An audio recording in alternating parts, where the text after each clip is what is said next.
Hello Muttiah Muraleedharan, कैसे हो? ठीक हो? आप देख रहे हैं खूबसूरत सा चैनल आनंद ट्यूटोरियल सेंटर फिजिक्स बिहार वाला।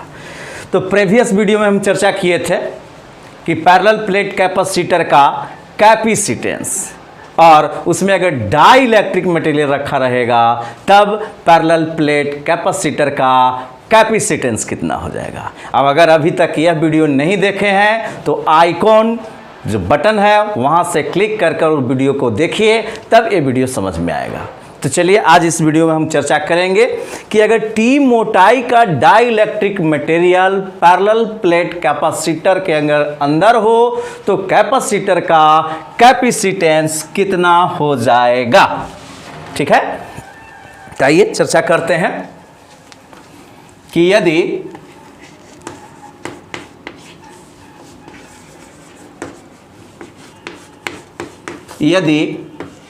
कैपेसिटर में टी मोटाई वाला डाई इलेक्ट्रिक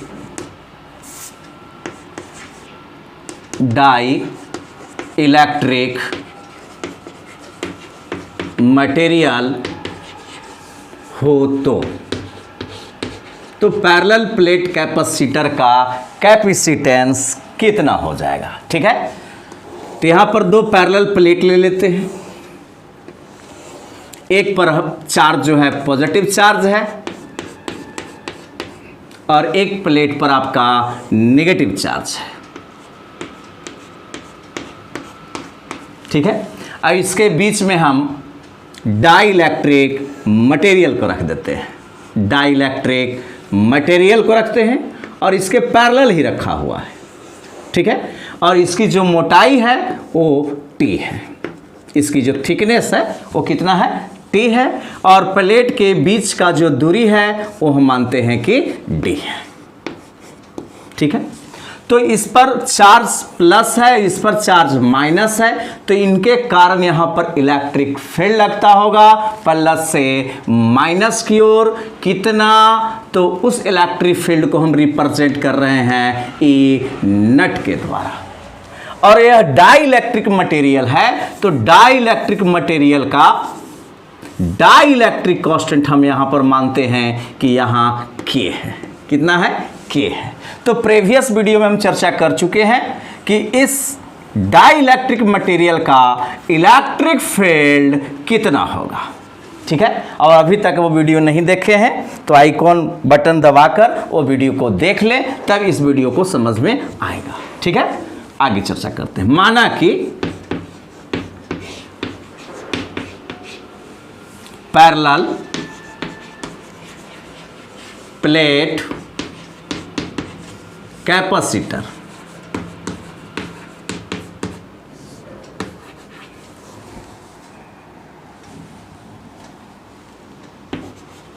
कैपेसिटर में टी मोटाई वाला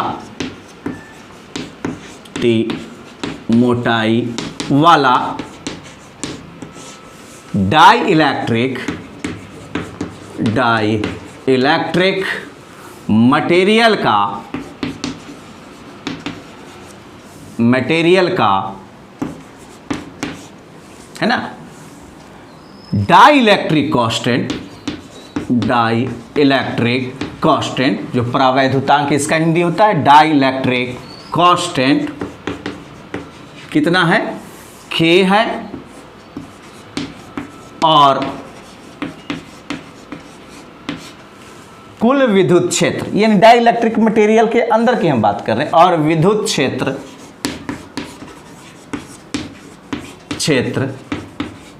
ई है। ठीक है, तो देखिए, तो इस कैपेसिटर में इलेक्ट्रिक फील्ड जो है ये यहां पर क्या है, मेरा कोई डाई इलेक्ट्रिक मटेरियल नहीं है। यहां पर मेरा या तो वैक्यूम होगा या तो फिर स्पेस होगा। ये वाला जगह और ये जगह में या तो हवा भरा हुआ है या फ्री स्पेस है या वैक्यूम है। जो भी डाई इलेक्ट्रिक मटेरियल की जो मोटाई है बस इतना ही है। तो यहाँ पर जो इलेक्ट्रिक फील्ड होगा वो इलेक्ट्रिक फील्ड इनके बीच है ना, ये जो भाग देख रहे हैं यहाँ पर इलेक्ट्रिक फील्ड होगा। और इलेक्ट्रिक फील्ड कहाँ मिलेगा हमको, तो ये डाइलेक्ट्रिक मटेरियल के अंदर, क्योंकि यह dielectric material external electric field में रखा हुआ है, तो यह डाइलेक्ट्रिक मटेरियल क्या हो जाएगा, इंड्यूस हो जाएगा, प्रेरित हो जाएगा, और प्रेरित होकर ये भी क्या हो जाएगा, आवेशित हो जाएगा, जिसके कारण इलेक्ट्रिक फील्ड इसके जस्ट विपरीत दिशा में स्थापित हो जाता है। ठीक है, तो आइए पहले हम इलेक्ट्रिक फील्ड निकाल रहे हैं कि इस एयर में हमको कितना इलेक्ट्रिक फील्ड मिलेगा, उसको कितना माने हैं, ई नट माने हैं। तो अब आइए समानांतर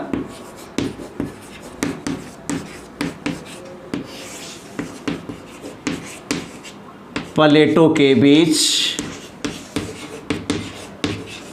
हवा में विद्युत क्षेत्र, इलेक्ट्रिक फील्ड कितना माने हैं, तो ई नट माने हुए हैं। और ई नट बराबर फार्मूला होता है सिग्मा बटा एप्सिलॉन नॉट होता है। इसको और डिराइव कर देंगे तो ये है मेरा चार्ज डेंसिटी, और चार्ज डेंसिटी बराबर होता है चार्ज पर यूनिट एरिया। तो यहाँ फार्मूला हो जाएगा Q बटा एप्सिलॉन नॉट गुने A। अब हम निकालते हैं कि डाइलेक्ट्रिक मटेरियल के अंदर में कितना इलेक्ट्रिक फील्ड स्थापित होगा। उसका खैर निकालने का जो प्रक्रिया था वो प्रीवियस वीडियो में हम चर्चा कर देते हैं। यहाँ हम केवल उसकी फार्मूला को हम लिखेंगे, यानी कि डाई इलेक्ट्रिक है ना मटेरियल में या डाइलेक्ट्रिक मटेरियल या डाइलेक्ट्रिक माध्यम में विद्युत क्षेत्र की तीव्रता, विद्युत क्षेत्र की तीव्रता। और विद्युत क्षेत्र कितना हम माने थे, ई माने थे, तो ई बराबर यहाँ हो जाएगा ई नट बाई होता है के। और ई नट का वैल्यू देखिए तो कितना है, चार्ज बटा एप्सिलॉन नॉट गुने ए, यानी यहाँ पर हो जाएगा चार्ज बटा एप्सिलॉन नॉट गुने के गुने हो जाएगा ए। ठीक है, यानी इस तरह से हम इलेक्ट्रिक फील्ड निकाल लिए हवा में और डाइलेक्ट्रिक मटेरियल में। खैर निकालने की जो प्रोसेस थी वो हम प्रीवियस वीडियो में चर्चा कर चुके हैं। अब देखिए, अब इस इलेक्ट्रिक फील्ड के कारण हम इलेक्ट्रिक पोटेंशियल निकाल लेते हैं। तो इलेक्ट्रिक पोटेंशियल यहाँ पर दो होंगे, एक इस प्लेट के कारण है ना, ये प्लस और माइनस जो प्लेट है यहाँ भी इलेक्ट्रिक पोटेंशियल होगा या पोटेंशियल डिफरेंट होगा, और ये भी प्लस और माइनस का निर्माण कर लेगा, क्योंकि इधर आ जाएगा नेगेटिव चार्ज और इधर आ जाएगा पॉजिटिव चार्ज। कैसे आएगा वो चर्चा हम कर चुके हैं। ठीक है, तो पोटेंशियल डिफरेंट एक पैरेलल प्लेट के बीच है और एक डाइलेक्ट्रिक मटेरियल के बीच है। कितना होगा इलेक्ट्रिक पोटेंशियल, तो उसके लिए फार्मूला होता है इलेक्ट्रिक फील्ड बराबर होता है माइनस dV बाई dr। या हम चर्चा किए थे कि V बराबर फार्मूला हो जाएगा इलेक्ट्रिक फील्ड गुने डिस्टेंस, इलेक्ट्रिक फील्ड गुने डिस्टेंस हो जाएगा। ठीक है, तो आइए इस कैपेसिटर में जो डाइलेक्ट्रिक मटेरियल रखा हुआ है तो इसमें टोटल इलेक्ट्रिक पोटेंशियल कितना मिलेगा, यानी कुल विभव हम ज्ञात कर लेते हैं। कुल विभव, टोटल चार्ज, और कुल विभव को हम V के द्वारा रिप्रेजेंट कर रहे हैं, V के द्वारा।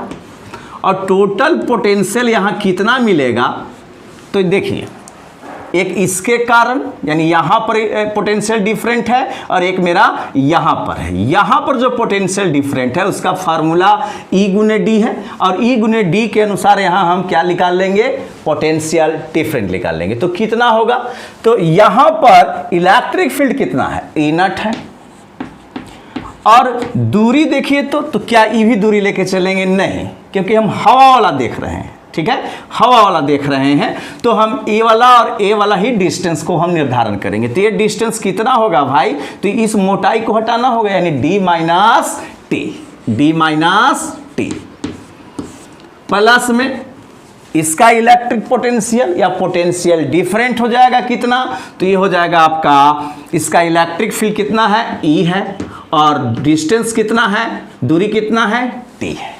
क्लियर है। अब इसको हम फार्मूला को बैठा देते हैं इलेक्ट्रिक फील्ड का, यानी V इक्वल टू हो जाएगा, इलेक्ट्रिक फील्ड का फार्मूला है चार्ज बटा एप्सिलॉन नॉट गुने ए गुने हो जाएगा डी माइनस टी, प्लस ये इलेक्ट्रिक फील्ड देखिए कितना निकाले हैं, चार्ज बटा एप्सिलॉन नॉट के गुने ए गुने हो जाएगा टी, मुथैया मुरलीधरन।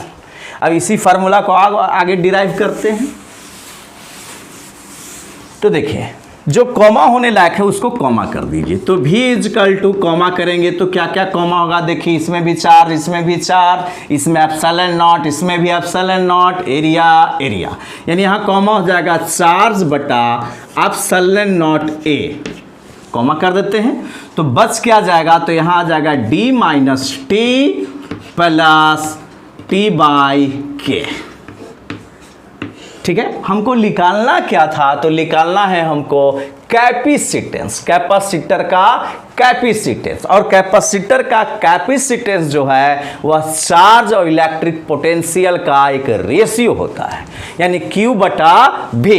तो देखिए तो यहाँ Q है, इधर मेरा V है, इसी का अगर हम रेशियो निकालेंगे वही हो जाएगा पैरेलल प्लेट का कैपेसिटेंस। तो देखिए तो Q बटा V लाने के लिए इस V को इधर भेजना होगा, और ये वाला जितना भी है इसको इधर लेके आना होगा, यानी हो जाएगा Q बटा V इक्वल टू, Q को इधर V को उधर भेज दिए तो हो जाएगा Q बटा V। अब ये सबको इधर लेके आना होगा, ये सबको इधर लेके आना होगा, तो ये आपको भाग में है तो इधर आएगा तो गुना में हो जाएगा, यानी कि एप्सिलॉन नॉट ए बटा में हो जाएगा D minus T plus T by के। तो पैरेलल प्लेट के अंदर में अगर T मोटाई का डाइलेक्ट्रिक मटेरियल रखा हुआ है तो कैपेसिटर का, पैरेलल प्लेट कैपेसिटर का कैपेसिटेंस का फार्मूला हो जाएगा एप्सिलॉन नॉट गुने ए बटा D minus T plus T by के। ठीक है, अब देखिए अगर हम भिन्न भिन्न प्रकार के डाइलेक्ट्रिक मटेरियल को इसमें रखें, इस अभी तो हम डाइलेक्ट्रिक मटेरियल एक ही पदार्थ, एक ही जैसा पदार्थ को हम रखे थे, मान लो कि इसके अंदर में हम कागज का टुकड़ा भी रख दिया है ना, ग्लास भी रख देते हैं, तब डाइलेक्ट्रिक मटेरियल जो इसमें रखेंगे उसके कारण पैरेलल प्लेट कैपेसिटर का कैपेसिटेंस कितना हो जाएगा। ठीक है, अब चर्चा करते हैं कि यदि कैपेसिटर में भिन्न भिन्न मोटाई वाला हम और भिन्न भिन्न प्रकार के डाइलेक्ट्रिक मटेरियल ले रहे हैं, यानी कि नेक्स्ट चर्चा करते हैं कि यदि कैपेसिटर में T1, T2, T3 तीन प्रकार के हम पदार्थ ले रहे हैं। एक पदार्थ की मोटाई कितनी है, T1, दूसरा सबस्टांस की मोटाई T2 है, और T3। हम तीन पदार्थ, भिन्न भिन्न प्रकार के तीन पदार्थ ले रहे हैं कि यदि कैपेसिटर में T1, T2 और T3 मोटाई वाला है ना, भिन्न भिन्न डाइलेक्ट्रिक मटेरियल हो, तो भिन्न भिन्न डाई इलेक्ट्रिक मटेरियल हो तो कैपेसिटर का कैपेसिटेंस का फार्मूला क्या हो जाएगा, चला देखा जाए। दो पैरेलल प्लेट हैं, एक पर पॉजिटिव चार्ज और एक पर नेगेटिव चार्ज, इसमें हम तीन प्रकार के डाइलेक्ट्रिक मटेरियल को ले रहे हैं, और डाइलेक्ट्रिक मटेरियल की जो मोटाई है एक का है T1, एक का है T2 और एक का है T3। एक डाइलेक्ट्रिक मटेरियल, एक और हम ले लेते हैं डाइलेक्ट्रिक मटेरियल, कितने लेंगे, तीन लेकर चल रहे हैं, तीन मेरे पास डाइलेक्ट्रिक मटेरियल है और इसकी मोटाई कितनी है, T1 है, इसकी मोटाई T2 और इसकी मोटाई T3 है। और ये तीनों जो मटेरियल है वह डिफरेंट है। मान लो कि ये मेरा पेपर है, ये मेरा ग्लास है, तो ये मेरा मान कर चल रहे हैं कि ये मेरा माइका है। तो तीनों पदार्थ का डाइलेक्ट्रिक कांस्टेंट भी क्या हो जाएगा, डिफरेंट हो जाएगा। तो इसको हम डाइलेक्ट्रिक कांस्टेंट को हम K1 मान लेते हैं और इसके डाइलेक्ट्रिक कांस्टेंट को हम K2 मानते हैं और इसके डाइलेक्ट्रिक कांस्टेंट को हम K3 मानते हैं। ये है मेरा K1, K2 और K3 डाइलेक्ट्रिक कांस्टेंट वाला डाइलेक्ट्रिक मटेरियल है। तब इस कैपेसिटर का कैपेसिटेंस कितना हो जाएगा, मुथैया मुरलीधरन? तो इसके जस्ट पहले चर्चा किए कि अगर एक डाइलेक्ट्रिक मटेरियल रखा हुआ है तब उसका कैपेसिटर का कैपेसिटेंस कितना आ रहा था। तो C बराबर हमको आ रहा था क्या भाई, तो एप्सिलॉन नॉट A बटा में D minus T plus T बटा K। बस इसी फार्मूला के आधार पर इसका भी हम कैपेसिटर का कैपेसिटेंस का फार्मूला लिख देते हैं। ठीक है, तो देखिए तो C इजकल टू इसका हो जाएगा एप्सिलॉन नॉट गुने A बटा, देखिए तो जो बीच का जो दूरी है वो दूरी में से मोटाई को क्या कर दिया, घटा दिया। तो यहाँ कौन कौन सा मोटाई वाला है, T1 है, T2 है और T3 है। तो हम भी यहाँ वही करते हैं, D minus T1 minus T2 minus T3। ठीक है, प्लस में देखिए तो क्या आ रहा था फार्मूला में, TYK, एक पदार्थ रखा हुआ था तो TYK रख के आ रहा था। ठीक है, तो यहाँ कितने पदार्थ है, 3 पदार्थ है, तो यहाँ हो जाएगा T1 बटा K1 प्लस में हो जाएगा T2 बटा K2 प्लस में हो जाएगा T3 बाई K3। यानी कि इस पैरेलल प्लेट कैपेसिटर का कैपेसिटेंस का फार्मूला यह हो जाएगा। ठीक है, तो अभी तक हम लोग जो अध्ययन किए कैपेसिटेंस, किसका कैपेसिटेंस निकाला जा रहा था, पैरेलल प्लेट कैपेसिटर का।